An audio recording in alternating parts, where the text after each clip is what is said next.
Meninas e meninos, olá, tudo bem com vocês? Bom, fazendo sequência ao nosso trabalho aqui iniciado na parte um de calorimetria, onde nós trabalhamos o tipo de calor sensível, capacidade térmica e potência térmica, agora a gente chega na parte 2, né? A parte que a gente vai falar das mudanças de estado e, consequentemente, do calor latente e vice-versa, né? Tá lá na página 69 do livro, né?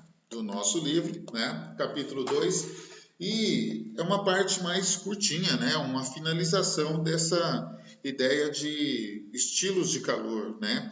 E suas consequências. Então é algo que a gente vai usar aqui para fechar esse processo de transferência de calor, correto? Então, só para fazer mais uma vez, né, uma lembrança e uma, uma fortificação do conceito, vamos dizer assim, né? Energia térmica sempre vai existir quando a gente tem dois, três, quatro corpos dentro do mesmo ambiente e eles têm temperaturas diferentes. Então, os corpos vão trocar calor, né? O calor vai se dirigir do corpo de maior temperatura para o corpo de menor temperatura, causando variação de temperatura nesse corpo, né? Até que eles adquiram a mesma agitação térmica, né? O mesmo valor de temperatura, e aí o processo cessa, porque eles chegaram na chamada temperatura de equilíbrio. No entanto, né, em outros momentos, que a gente trabalhou esse conceito, a gente não lidou com a possibilidade de que um corpo receba calor e ele não varia a temperatura, tá certo? Ou seja, nesse caso, ele vai usar o calor para uma outra coisa que não seja mudar a temperatura. E o que é essa coisa? Uma mudança de estado, né? Então, a gente já havia feito essa diferenciação, né, entre os calores, que o calor sensível ele vai ter por obrigação a mudança da temperatura do corpo, mas não vai ser utilizado para mudar o estado do corpo. E o latente, por sua vez, ele vai mudar o estado, mas ele não vai provocar mudança de temperatura, né? Lembrando que isso só funciona para as substâncias puras, né? Então, o nosso processo já passou aqui pelo calor sensível, né?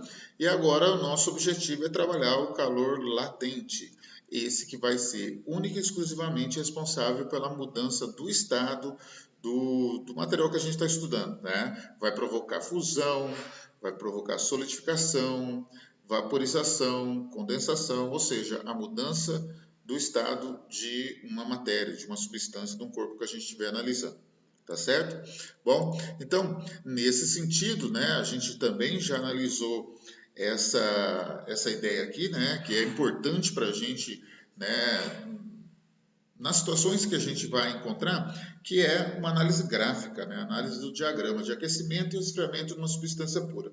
Lembrando que a gente muito mais acaba lidando com aquecimento, né, quando a substância ela sobe no gráfico aqui, do que o contrário, que é um resfriamento, quando a substância desce no gráfico. Mas ambas as situações são possíveis. É claro que numa porcentagem maior a gente tem o aquecimento do que o resfriamento. No entanto, pode aparecer um resfriamento também, e no caso agora de calor latente, é uma coisa mais comum até do que quando a gente trabalha com calor sensível, tá certo? Porque eu creio que a maioria das situações que você lidou foi de aquecimento, né? De aumento de temperatura, de variação de temperatura positiva. Tá? Então, a gente já lidou com esse gráfico, né? E a gente só tinha lidado com esses três pontos aqui, né? Essas três partes do gráfico aqui, ou seja, envolvendo mudança de temperatura, né? Agora, o nosso objetivo vai ser trabalhar com a parte 2 do gráfico aqui e a parte 4, né? Onde a gente tem mudança de estado, né? Você vê que muda a figurinha aqui, né? A figura da substância, né? Mas não muda a temperatura fica constante. Nesse caso, para água, né, são valores que a gente já conhece. Temperatura de fusão 0 graus Celsius, temperatura de ebulição, vaporização, né, evaporação 100 graus Celsius. Isso na pressão normal de uma atmosfera. Se a gente mudar essa pressão, se a gente vai para um local onde a pressão do ambiente é maior ou menor, esses valores eles variam um pouquinho. No nosso caso aqui, a gente sempre pensa na pressão atmosférica normal, uma atmosfera, e, portanto, esses valores eles vão ser fixos para a gente. Ok? Tudo bem? Bom, então, nessa nossa situação, então, né, a gente vai pensar nesses dois patamares do gráfico, né? Fusão e vaporização, ou, no caso, condensação e solidificação, quando a gente estiver resfriando a substância, tá? E nesses 4 casos, vamos dizer assim, 2 subindo e 2 descendo, a gente tem vigorando aí o calor latente, o responsável pela mudança de estado, que é a definição, né, de calor latente, é aquele que você vai usar para mudar o estado e não vai ter variação de temperatura. E isso é sempre, tá certo? Quando o calor latente está agindo numa substância pura, só vai mudar o estado. Não tem nenhuma possibilidade de mudar a temperatura, o valor, nem subindo, nem aumentando, né, e nem diminuindo a temperatura, tá certo? A única responsabilidade do calor latente é mudar o estado simplesmente, certo? Lembra que, deixa eu fazer um parênteses aqui, vou sumir da tela um pouquinho, né? Lembra que quando nós trabalhamos com o calor sensível, né? O calor sensível, ele era aquele responsável por mudar a temperatura. Então, por isso que na equação do calor sensível, obrigatoriamente tinha variação de temperatura, não é isso? Certo? E a gente também analisou que o calor sensível dependia da massa do corpo, né?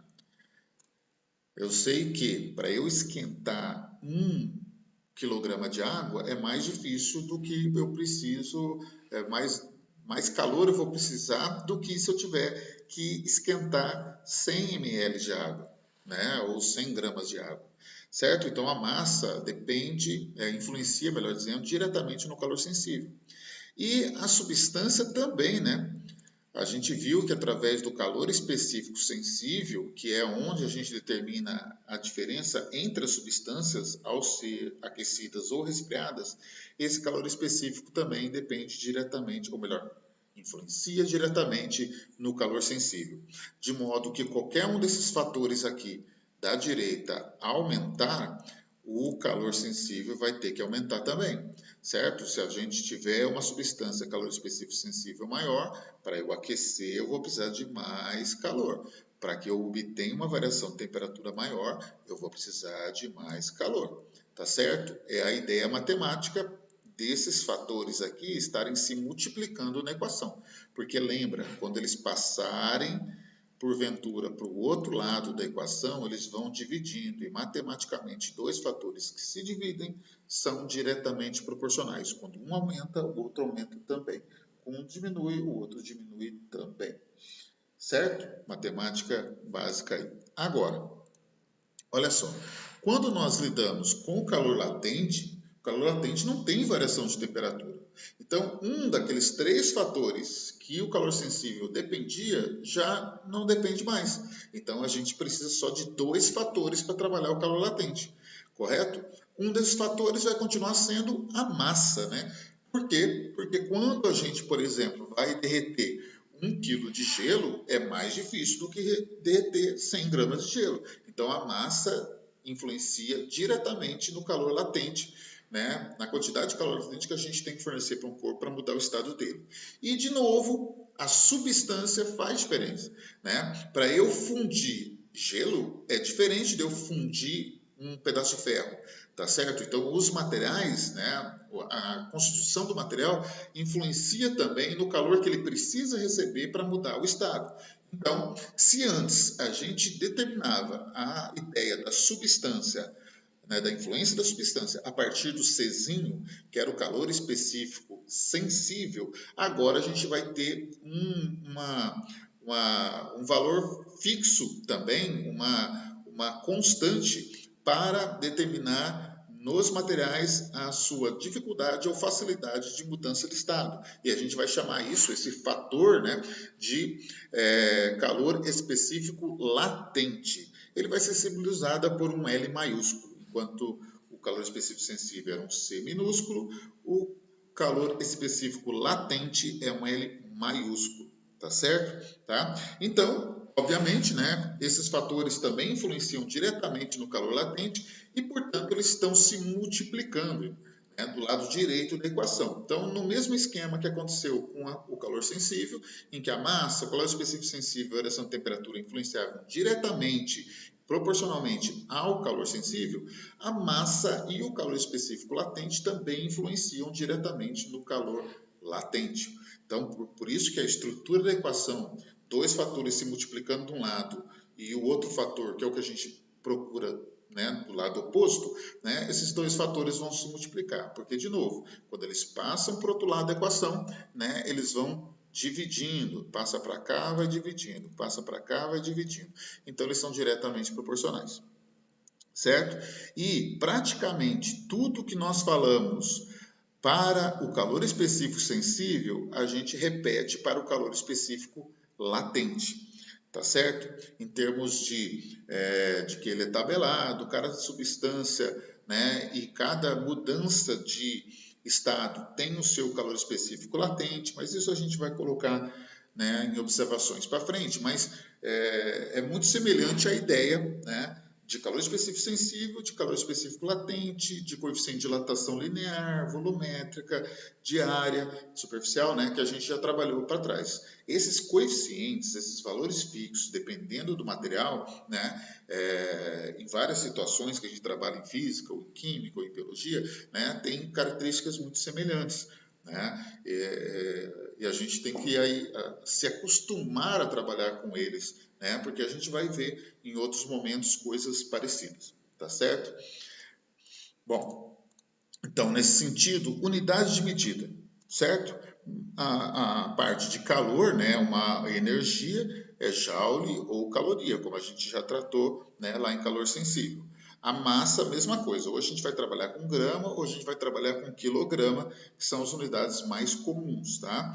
E o L, que é o calor específico latente, ele vai ter unidades de caloria por grama ou joule por quilograma, certo? Que a gente vê aqui no sistema prático, né? Se a massa entrar em gramas, o calor vai entrar em calorias, então o L vai ter que ser caloria por grama. Por quê? Porque como massa e calor específico latente, eles estão do mesmo lado da equação, quando eles se multiplicarem, vai cortar grama da massa com grama do calor específico latente e vai sobrar caloria dos dois lados da equação. Então quer dizer que a equação aí está matematicamente organizada em termos das suas unidades de medida. Tá certo? Isso no sistema prático, que é o mais comum, inclusive. E uma observação, vou fazer um parênteses aqui. A única matéria, eu já devo ter dito isso em outros momentos, a única matéria em que o sistema prático é tão forte quanto o sistema internacional é essa matéria aqui de calorimetria, tá certo? De termologia como um todo. A gente já viu isso em dilatação, né? Que as unidades práticas são tão fortes quanto as unidades do sistema internacional, tá? Em outros momentos, né, quando a gente lida com outras matérias, às vezes o sistema internacional é o padrão, a gente vai ter que usar ele sempre, tudo tem que ser convertido. Mas na termologia, em vários casos, o sistema prático ele é mais utilizado que o sistema internacional e em alguns casos ele tem vantagem. Por exemplo, né, se a gente vai lá para a cinemática, quando você calcula a velocidade, muitas vezes você calcula lá em metros por segundo. Só que metros por segundo é o sistema internacional, só que ele não é prático. Na nossa vida prática ele não tem muito sentido. Para nós é mais fácil entender o quilômetros por hora, entendeu? Então o quilômetro por hora não é sistema internacional, mas ele é mais prático, tá certo? Enquanto que o metro por segundo ele não é prático, apesar de ser o sistema internacional. Então, muitas vezes, lá na semática, a gente tem que transformar metros por segundo para quilômetro por hora para ter uma noção melhor do que está acontecendo. Mas, muitas vezes, a gente é obrigado a fazer o contrário, do quilômetro por hora, transformar em metros por segundo para poder se adequar ao sistema internacional. Tá certo? Por falar no sistema internacional, aí o bendito ou maldito vai saber, né? Que a massa tem que entrar em quilograma, o L, portanto, vai obedecer, já que o calor latente é em joule, o L vai ter que ser em joule por quilograma. De novo, para que quando eles se multipliquem, massa e calor específico latente, corte o quilograma, sobre joule dos dois lados da igualdade. tá certo? Agora, toma muito cuidado com o seguinte, vou sumir de novo da tela aqui, né? Olha só, capacidade térmica, deixa eu fazer diferente, capacidade térmica, né? A unidade é caloria por graus Celsius, não é isso? E o L agora, ele é caloria por grama. Então você tome cuidado para não confundir aí as unidades, tá certo? Que é uma coisa que, por causa da proximidade, talvez tenha gente que acabe se confundindo, ok? Precisa tomar cuidado com isso. Isso posto, né? Vou te chamar a atenção da primeira coisa aqui hoje, né? Como já aconteceu lá no calor sensível, inclusive essa tela aqui, esse slide, eu só fiz um Ctrl+C, Ctrl+V e mudei as palavras que eu precisava. Então, o calor específico latente, ele é fixo, ele é tabelado e ele depende da substância. Até aí é igualzinho o calor específico sensível. Só que o calor específico latente também depende da mudança de estado que vai acontecer. Se é fusão, se é vaporização, se é solidificação, se é condensação ou liquefação, tá certo? Então vai depender da mudança de estado também, aí vai ter valor diferente, tá? Atenção, número 2, essa aqui é importante. Deixa eu sair da frente aqui, que eu vou ficar na frente do texto. Olha só, quando nós lá na definição de calor, nós falamos sobre sinais. Nós falamos que quando o calor trocado é positivo, é porque o calor foi recebido pelo corpo. E quando o calor é negativo, é porque o corpo perdeu o calor. Ou seja, na primeira situação ele se esquentou, aumentou a temperatura. Na segunda situação ele se esfriou, ele diminuiu a temperatura. Então é calor positivo ganho, calor negativo perdido. Agora, quando a gente pensa nessa ideia aliada ao calor específico sensível, não faz diferença para a gente, tá certo? O calor específico sensível é sempre um valor positivo. Ah, e o latente? Não. O latente, como ele vai depender da mudança de estado, e tem mudança de estado como fusão e vaporização que precisa que a substância ganhe calor, ou seja, calor positivo, tem também a condensação ou liquefação, né? E a solidificação, que a substância precisa perder calor, ou seja, calor negativo. Então, os coeficientes vão assumir os sinais também respectivos se a substância está ganhando calor, ou seja, se ela vai fundir ou vaporizar, ou se ela vai perder calor, ou seja, liquefazer barra condensar, né?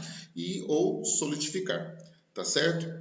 Mostrando que também está tendo ganho ou perda de calor, só que nesse caso para mudança de estado, tá certo? Inclusive, olha só, essa tela também é parecida com o que a gente lidou lá em calor sensível, só que lá era para calor específico sensível, agora para calor específico latente da água. Por que a água? Né? Porque a água a gente vai lidar em 90 e tantos por cento das questões. Então, esses valores, como aconteceu com os calores específicos sensíveis, os valores de calores específicos latentes são importantes que a gente lembre os valores relacionados a eles, tá certo? Então, olha só, calor específico latente para a fusão sempre será 80 calorias por grama para a água, tá?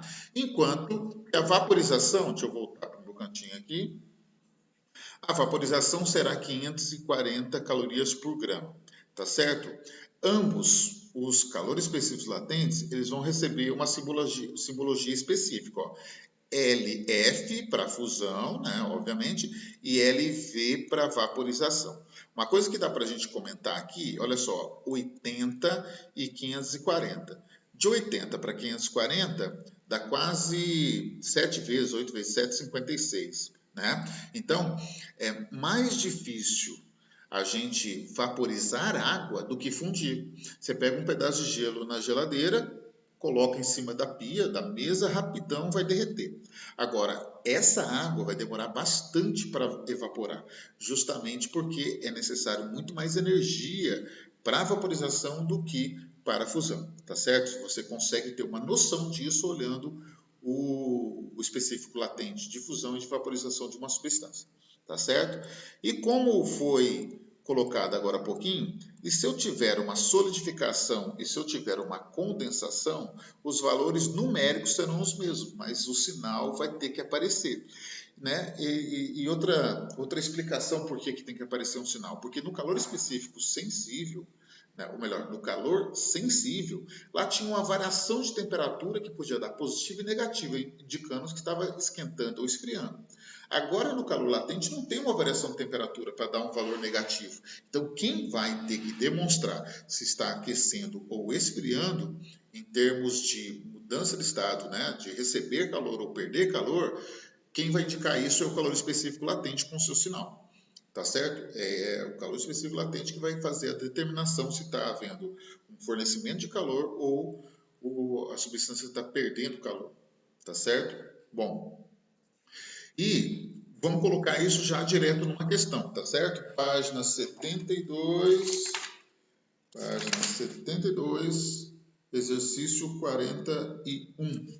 Tá aqui, peguei. Né? Se você tiver com o livro aí, pega, senão você me acompanha aqui.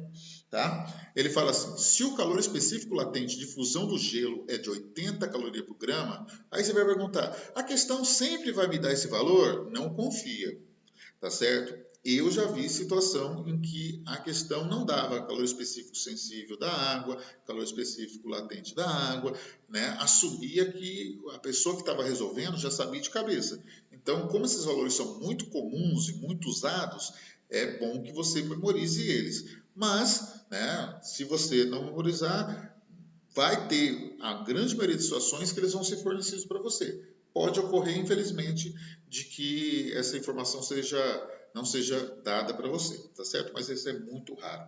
Então, ó, se o calor específico latente de fusão do gelo é de 80 calorias por grama, qual deve ser a quantidade de calor que deve ser fornecida a um cubo de gelo de 50 gramas a 0 graus Celsius para fundi-lo totalmente?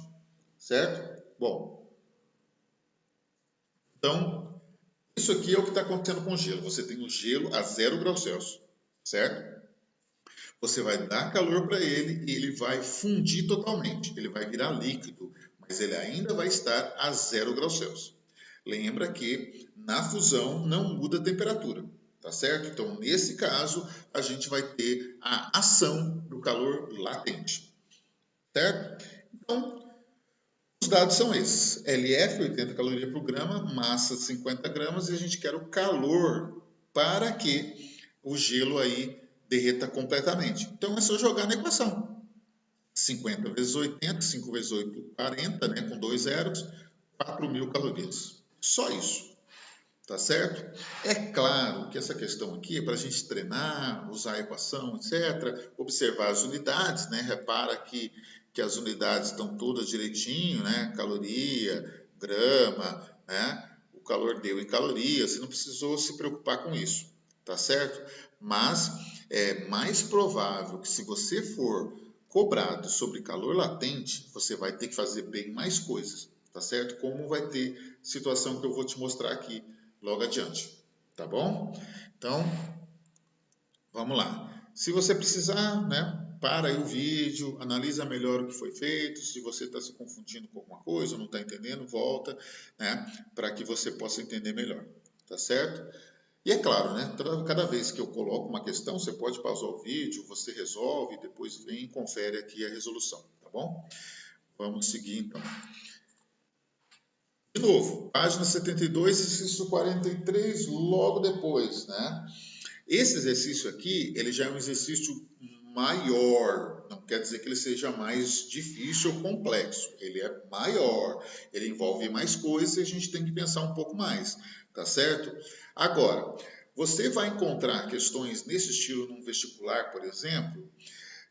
Na maioria das vezes, não. Por quê? Porque esse exercício ele vai lidar com o gráfico completo de aquecimento de substância, passando pelas 3 etapas de calor sensível e as 2 etapas de calor latente, formando as 5 etapas completas de um gráfico.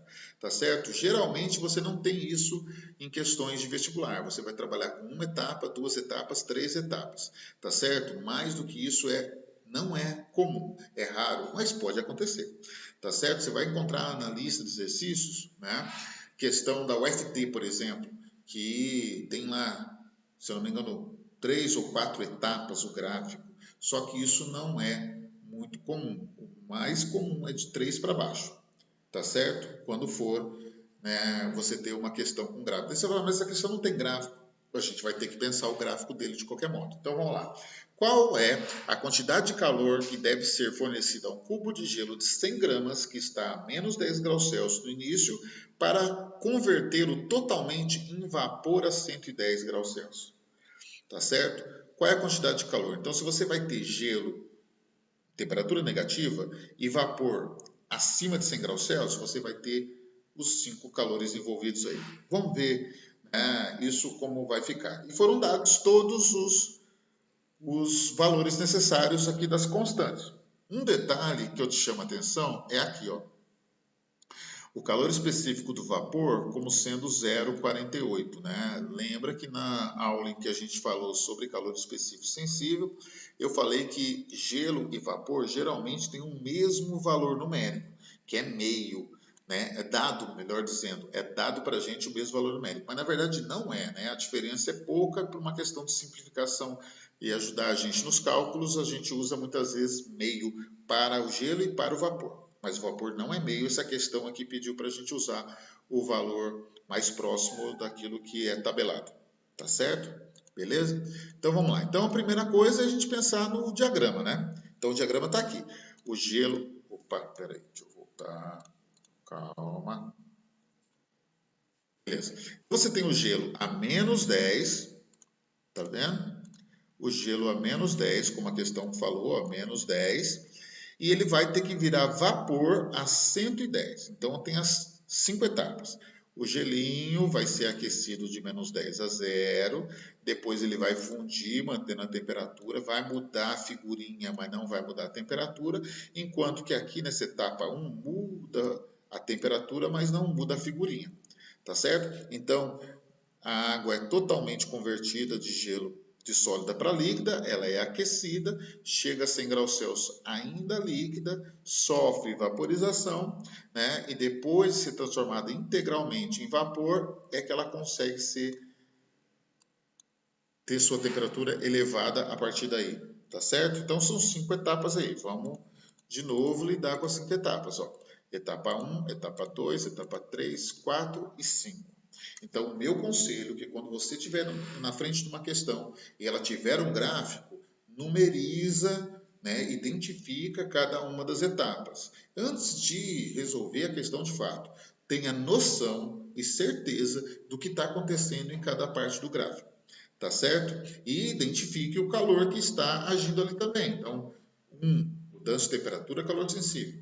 2, mudança de estado, calor latente. E assim vai na sequência. Tá certo? Faça essa identificação com cuidado.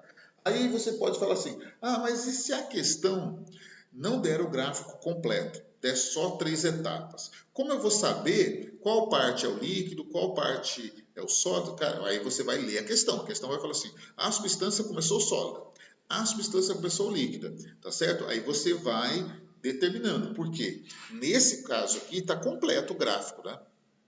Nosso gráfico está completo, então a gente pode dizer aqui que essa fase aqui é a sólida. Nossa, esse amarelo não combinou. Deixa eu voltar aqui. Esse amarelo não deu bom. Vou fazer um false aqui. Essa etapa aqui, a substância é sólida, né? Aqui é líquida, aqui é gasosa, certo? Aqui é a fusão e aqui é a vaporização, tá? Então, se a questão, por exemplo, forneceu um gráfico com 3 etapas, né? Como que você vai saber se é a 1, a 2, a 3 ou é a 3, a 4 e a 5? Então, você vai ler a questão, vai estar dizendo lá, a substância começou sólida, a substância começou líquida, tá certo? Ou ela começou gasosa e está resfriando para chegar em líquido, ou era líquido e está resfriando para chegar em sólido.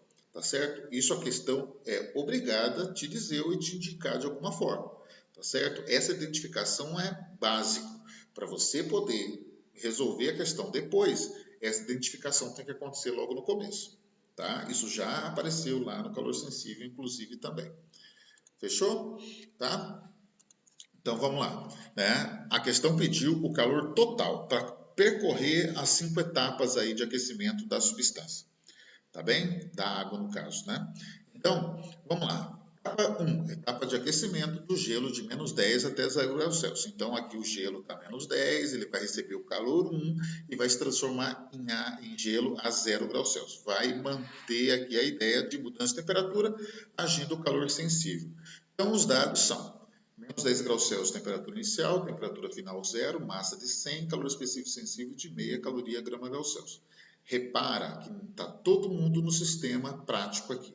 Não precisa transformar nada, está tudo de boa. Beleza? Então, calor específico, ou melhor, calor sensível na jogada, substituindo valores, toma cuidado aqui, ó, muito cuidado nessa parte aqui, ó, é variação de temperatura, tá certo? Tem gente que olha assim, menos 10, 0, variou menos 10. Não, porque se você calcular esse calor aqui negativo, quer dizer que ele está perdendo calor e não ganhando calor, tá certo? Mas isso acontece por quê? Porque às vezes a pessoa não toma cuidado com o delta, faz de qualquer jeito, faz correndo, né? Quer se livrar logo da questão e erra num delta simples. Então toma cuidado, delta é final menos inicial. O nosso final é 0, o inicial é menos 10. Então tem que fazer um joguinho de sinal aí, tá certo? Então, fazendo a multiplicação, 100 vezes meio vezes 10, 500 calorias positivas porque está aquecendo. Tudo bem? Certo? Vamos para a segunda etapa, né? Se está ainda nebuloso, né? Volta um pouquinho o vídeo, vê o gráfico, analisa direitinho para você dar a sequência, tá bom? Etapa 2, o gelo vai fundir, ou seja, o gelo a 0 graus Celsius vai virar água a 0 graus Celsius. Vamos chamar esse calor de calor 2, e aqui vai vigorar calor latente, tá? Né? Agora, os dados de fusão, LF, massa de 100 gramas, calor 2, joga na equação, multiplica 100 vezes 80, 8.000 calorias. Tá? É só uma questão aí de observar a equação, os dados, está tudo na unidade compatível, joga, multiplica e corre para o abraço. Acabou essa parte. Fechou? Bom, etapa 3. Aquecer a água, que agora é líquida, de 0 até 100 graus Celsius. Então, a água líquida, 0 graus Celsius, vai ter que chegar em água a 100 graus Celsius líquida, chamamos de calor 3, o calor sensível para isso acontecer. Certo? Então, vamos de novo lá. Os dados, agora a temperatura inicial é 100, 0, perdão, temperatura final é 100, massa é a mesma, calor específico sensível agora é da água. E agora é o calor 3. Tá? Joga dentro da equação de calor sensível, substitui os valores, faz conta, 100 vezes 100, 10.000. Fechou, reserva esse valor para mais adiante. Tá bom? Tá vendo? Calor sensível intercalado com calor latente aí. Próxima etapa é a 4. A gente já teve um sensível, um latente, um sensível, agora só pode ser latente de novo, tá certo? Latente são os pares, 2 e 4. Sensível, ímpares, 1, 3 e 5. No caso do gráfico completo, como é esse aqui, tá? Vaporização da água. Então, a água líquida a 100 graus Celsius vai ter que virar água gasosa também a 100 graus Celsius. É o calor 4, calor latente novamente, tá? Os dados estão aí. O LV agora é 540, né? Massa continua sendo 100, calor 4, joga na equação, multiplica e finaliza. 540 vezes 100, 54.000 calorias. Certo? Só uma questão de substituição e multiplicação e finalização. Fechou? Etapa 4, finalizada, reserva esse valor. E etapa 5, finalmente, vou aquecer o vapor de 100 graus Celsius até 110 graus Celsius. Tá certo? Se eu vou fazer aquecimento, eu vou ter calor sensível na situação de 100 até 110. É o calor 5 e último, graças a Deus. Tá certo? Então, os dados estão aí, temperatura inicial 100, temperatura final 110, massa de 100 gramas, o Czinho 0,48, o calor 5 na jogada, que é 480 calorias. Vê que é um valor pequeno porque é só para elevar 10 graus Celsius. Outra coisa também, tem gente que ignora esse lance das etapas. tá certo? E ele pega o gelo lá de -10 e faz ele virar direto vapor a 110 numa única conta, etc. Não tem como. Né? A gente não está lidando com uma substância que vire de sólido para vapor ou gás direto, né? Faça uma sublimação. Não é o caso, tá certo? Então, a gente tem que entender que a água precisa das etapas para sair de sólido e chegar em vapor.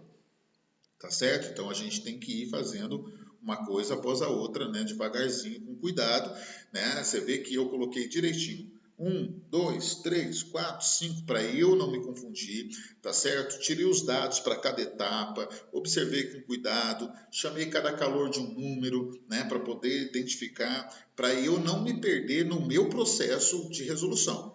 Entre vocês, tem gente que me traz questão para ver se está certo, etc. Né? E a pessoa entendeu essa proposta de organizar começo, meio e fim, né? Para ela também, se por acaso não deu certo, ela poder identificar mais fácil o que por acaso pode ter dado errado. Agora, alguns às vezes trazem para mim algumas resoluções faltando unidade, né? Faltando equação, a pessoa não identifica as coisas direitinho e ela se perde no meio do caminho, ela não chega em lugar nenhum.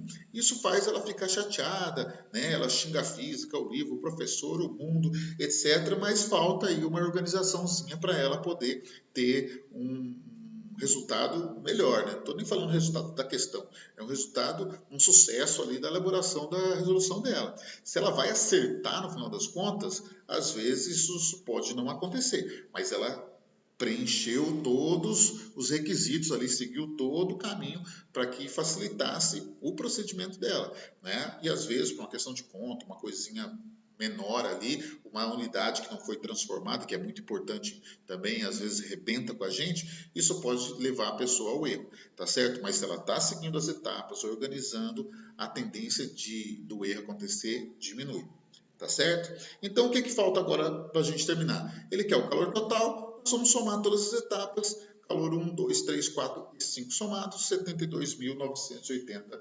calorias. O que essa questão podia ter a mais? Podia ter falado assim, ó, bom, se esse aquecimento levou, sei lá, 10 minutos, qual é a potência da fonte térmica que realizou esse equipamento? Aí você poderia fazer 72.980 calorias em 10 minutos, daria 7.298 calorias por minuto. Era dividir por 10, aí você teria potência. Aí a questão podia falar assim, não, mas eu quero em watts. Aí você ia transformar a caloria para joule, minuto para segundo, para dar joule por segundo, e isso virar watts. Né? Tá certo? Então, quem já domina essa parte, né, não teria nenhum problema de finalizar a questão aí calculando uma potência total e coisa do tipo. Tá certo? Que é algo que as questões muitas vezes abordam da gente, tá certo? Precisar fazer essas transformações, jogar para o sistema internacional, calcular uma potência, né? Algo muito comum dentro da parte daqui de calorimetria, tá bom? Ok?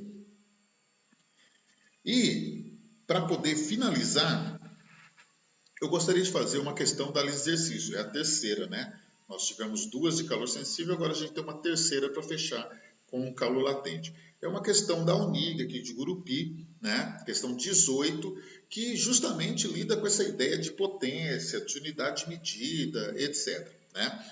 A questão fala assim, um certo forno de micro-ondas promete entregar uma potência de 500 watts no seu interior, que na prática mesmo nunca dá 500 watts de verdade, né, que a gente aproveita, a gente consome isso, mas o que aproveita mesmo, no final das contas, para o nosso benefício, aquilo que é útil, não chega a 500 watts, a gente tem sempre perdas aí no meio do caminho, tá certo? Usando esse forno, um indivíduo decide transformar 100 gramas de gelo, uma temperatura de -10, em água líquida 20. Aí você já vai pensando, bom, se é gelo de -10 até água líquida 20, né? Quantas etapas tem essa situação? O gelo vai ter que esquentar, o gelo vai ter que derreter e a água do gelo vai ter que esquentar. São 3 etapas, tá certo? A gente já vai ver isso num gráfico ali, mas é bom que você pense, né? Se você achar necessário, faz lá um gráfico, né? Rapidinho ali para você ter noção das etapas. Acho que isso vai te ajudar, tá certo? Bom, Supondo-se que as micro-ondas geradas no interior do forno sejam 100% absorvidas pelas moléculas de água, que é mentira, mas vamos fazer essa suposição, né? E parênteses, pode ter questão que fala assim, só 70% foi absorvido pela água. Ou seja, você vai calcular um calor total, vai tirar 30% e esse 70% que sobrar é que você vai usar para causar variação de temperatura ou variação de estado da substância que você está esquentando. Não é esse caso aqui, mas só para você ter essa ideia. Tá certo? Então, qual é a pergunta da questão em vermelho aqui? Quantos segundos serão necessários para que a transformação ocorra? Tá certo? É calcular o tempo. Então, todas as vezes que você precisar mexer com tempo em calorimetria, tá certo? Você vai ter que usar a potência, porque a única equação que tem tempo é da potência, calor pelo tempo, tá certo? Então, você vai ter que lidar com potência. A questão deu potência, então beleza. Então, a coisa já está mais encaminhada, tá? Bom, agora uma conversa séria aqui, tá? A questão deu esses valores aqui. Aí você fala assim, putz, eu não reconheço esses valores, né? Eu não lembro deles. E por que você não lembra? Né? Porque na sua cabeça, o calor específico sensível do gelo, né, não é 2,1 o número, é meio, né? O calor específico sensível da água não é 4,2, é 1. O calor específico latente de fusão do gelo não é 335, é 80. Esses são valores que podem estar já na sua cabeça. Aí você fala assim, putz, e agora? Né? Por que deu diferente? Porque ele deu os valores no sistema internacional, tá vendo? Joule e Kelvin para calor e temperatura, mas ele deu o sistema prático para massa grama. Eu falei assim, putz, sacanagem, por que ele está misturando os sistemas? Não tem problema, tá certo? Você vai usar esses valores desde que o seu calor calculado esteja em Joule e sua variação de temperatura esteja em Kelvin. Aí você fala assim, vou ter que transformar Celsius em Kelvin. Não, lembra que variação de Celsius, da temperatura em Celsius, é a mesma coisa da variação de temperatura em Kelvin. Então você vai ter que lidar com variação quando tiver calor sensível. Então você não vai precisar transformar Celsius em Kelvin. Não vai precisar, porque a variação é a mesma. Então até aí está tudo bem. Tá certo? Mas tem gente que fala assim, putz, mas olha os números, é mais difícil lidar com 335 para fazer uma multiplicação do que 80. É mais fácil lidar com meio do que 2,1. É mais fácil lidar com 1 do que 4,2. Eu estou pensando agora na parte matemática, então esses números vão me atrapalhar. Tem problema? Tem problema. É possível que algumas pessoas possam ter esse raciocínio. Vou ter dificuldade com a matemática aqui. Mas aí a gente tem um caminho aqui, uma alternativa. Não usa esses números. Fala, mas como eu não vou usar? A questão deu para mim. Não usa. Usa o que você já conhece. Usa meio, 1 e 80. Opa, aqui. Eu falei assim, mas não vai dar diferença o resultado? Espera lá. A questão pede o tempo. Para achar o tempo, você tem que ter potência e calor. Né? A potência está em watts, que é joule por segundo. O calor, se você usar esses valores aqui, vai dar em caloria, certo? Então você pode transformar no final de caloria para joule, depois jogar na equação da potência, usar aqueles watts lá, que a questão deu 500 watts de potência, e calcular o tempo. Aqui você tem o poder da escolha. Se você quiser usar os valores que ele te deu, você não vai precisar transformar a potência, melhor, o calor depois. Né? Você vai poder já usar direto. Tá certo? Agora, se você não quiser usar esses valores, você quer optar por valores que talvez você já esteja mais acostumado, você pode também, só que, no entanto, você vai ter que transformar caloria em joule no final. Aqui é você que escolhe. Tá certo? Para poder te mostrar que dá certo você usar os valores que a gente já conhece, que tem mais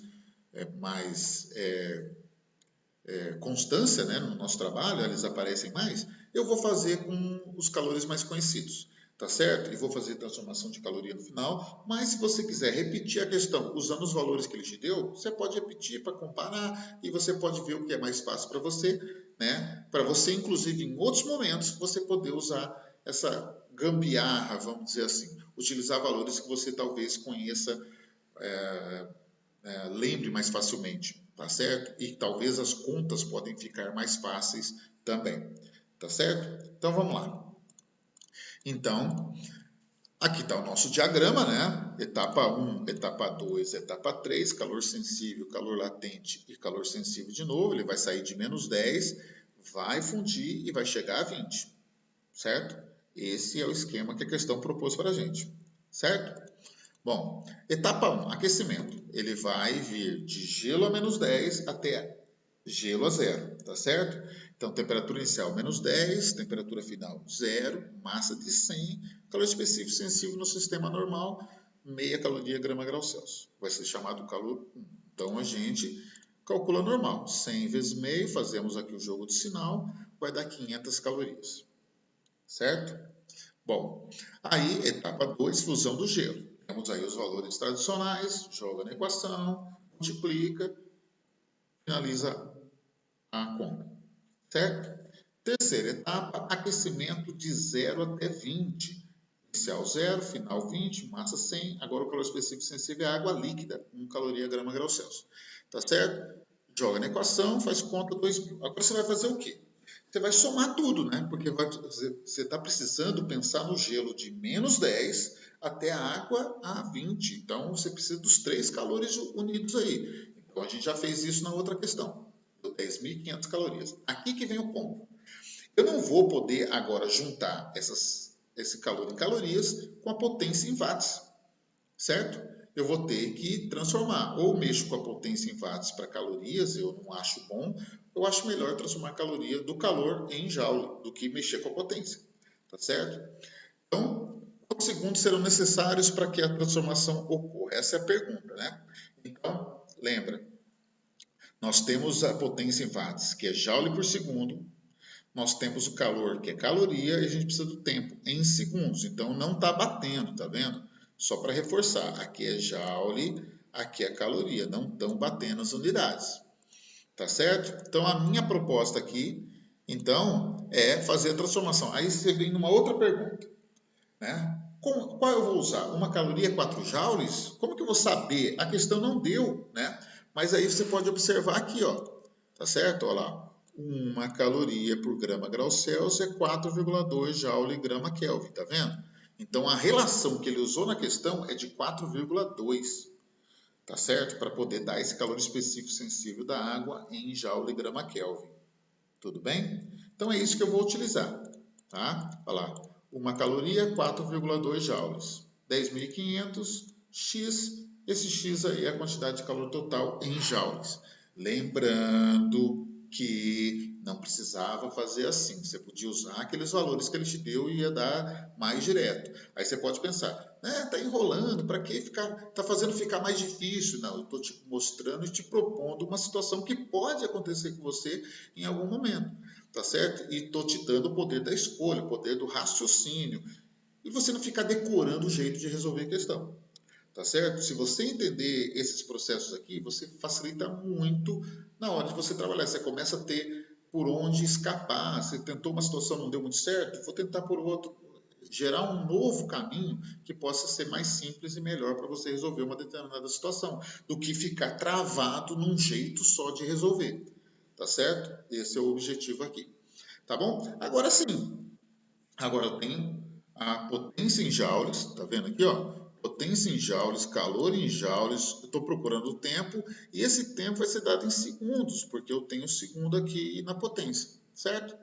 Aí está a equação, potência e calor pela variação do tempo, substituir os valores, vai dar 88,2 segundos. Não dá exatinho como a resposta, que é a letra D da questão, 88 segundos, porque aquele valor de calor latente, específico latente que ele deu, de 335, que ele deu na tabelinha dele ali em joule, não é exatamente 80 calorias por grama, que é o caso que a gente usou no sistema prático, tá certo? O equivalente do latente específico latente de fusão, tá? Porque ele não usou o 4,2 certinho, ele usou 4,18 uns quebrados.